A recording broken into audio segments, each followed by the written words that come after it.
General Flynn was Pacific commander for 10 years. Here's what he says will define this century.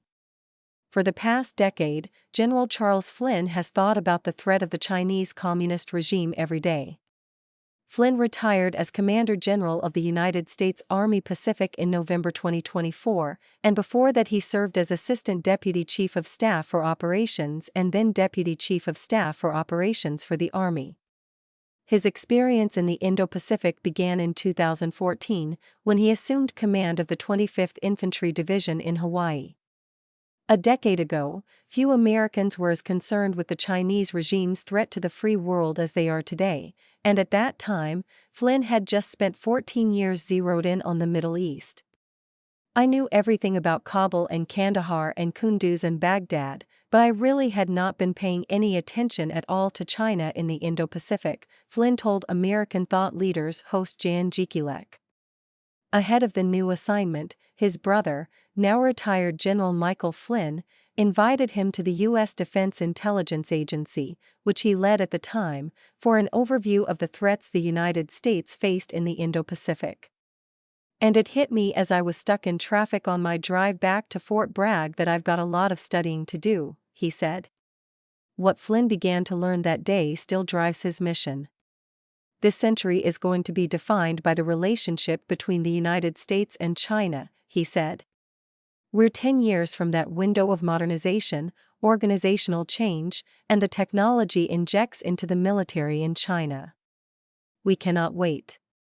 Speed is our biggest problem right now. We have to have a greater sense of urgency to counter what the Chinese are doing in the region. Stake in the Pacific. With territories as far as Guam and treaty allies in the first island chain, the United States has security obligations as well as interests in the Indo-Pacific, where the Chinese Communist Party has been aggressively expanding its influence.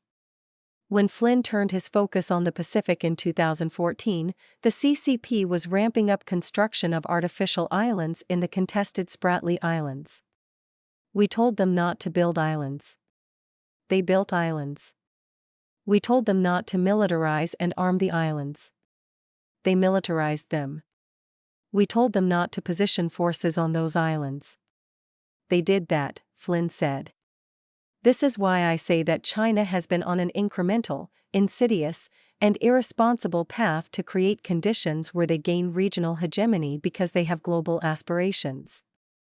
Flynn saw those islands as more than an indication of bad faith by the CCP, which claims that the construction is for non-military use despite satellite imagery evidence to the contrary. I'm a land guy, so I see these land features being made, and I see terrain being created. Why? To choke off the superhighway through the South China Sea, he said. Beyond being militarily advantageous, disruption in the area has tremendous economic implications because the area is believed to be rich in energy and mineral resources. It is the site of fishing rights to 125 million people, and it is one of the busiest shipping lanes in the world, Flynn said. For years, the United States has maintained that the Indo-Pacific is a priority theater, but Flynn and others have told the Epoch Times that allies don't always feel that U.S. actions are backing up those words. In 2022, Flynn was in a meeting with the Chief of Defense, the Army Chief, and the Minister of Defense of a member of the Association of Southeast Asian Nations the same day a $33 billion U.S. support package for Ukraine was approved. Those defense officials bluntly expressed their concerns that this would take U.S. attention away from the Indo-Pacific. They said, "Are you serious? What is going to happen now? Are you going to be here?" he said. And I think that really struck me at that particular point, and I thought, boy, if we don't signal and message our will to our treaty allies and partners in the region, we're going to create a lack of confidence in the United States in the Indo-Pacific at a time when we can ill afford to have that. Flynn said he spent the remainder of his time as U.S. Army Pacific Commander General trying to pull together the Army leaders in the region. Now the Trump administration has issued a national security strategy that places the United States' focus squarely on the Western Hemisphere.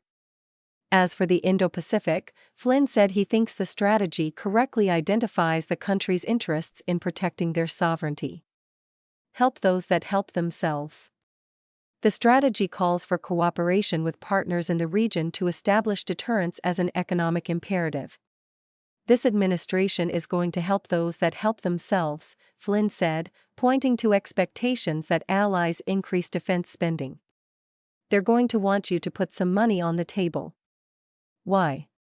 Because it's an investment in your own defense and protecting your own territorial integrity and national sovereignty, and a large part of their security umbrella in the region are their land forces, just like China. Flynn often stresses that more attention needs to be paid to the land forces in this region. Washington is sometimes the hardest place to make this argument, he said, because most people look at the map of the region and see a lot of blue. He said the misconception is that the area is a naval or air force theater. It's a joint and multinational theater, and it can only be solved by joint and multinational applications in all domains, Flynn said. He said that when the CCP is buying up telecom companies near U.S. bases or local media companies to publish articles criticizing the United States to try to sway the people, that's important information gained from being on land. Flynn pointed out that most Asian militaries are predominantly Army, meaning they would partner well with the U.S. Army. India, 80% of its military is Army. Indonesia, 75%. Thailand, 75%. Vietnam, 80%, he said. The Philippines, 70% of its military is its Army. It has more divisions than the U.S. Army does. Flynn spent his 10 years in that region trying to pull together a strategic land power network to counter the CCP's expansion, adding that he saw toward the end of that period that some of those forces were beginning to step up in new ways. Don't want to be beholden to the security umbrella of the United States, he said. They want to be able to be enabled by it, and they want confidence in it in the event that there's a problem, but they really do want to partner with us. What the United States provides is a technological edge and training, Flynn said, aligning the new national security strategy with what he's seen on the ground. Early last year, the United States put a new capability in the hands of a Philippine task force, a mid-range land-based missile. A task force landed in the middle of the night at the northernmost tip of the Philippine Islands, offloaded, and set it up. Within a day, the CCP issued a statement meant to intimidate the Philippines by implying it was becoming a tool of the United States. What did the Philippines say? They countered right away by saying, "We will train, we will project, and we protect our people any way that we choose," Flynn said.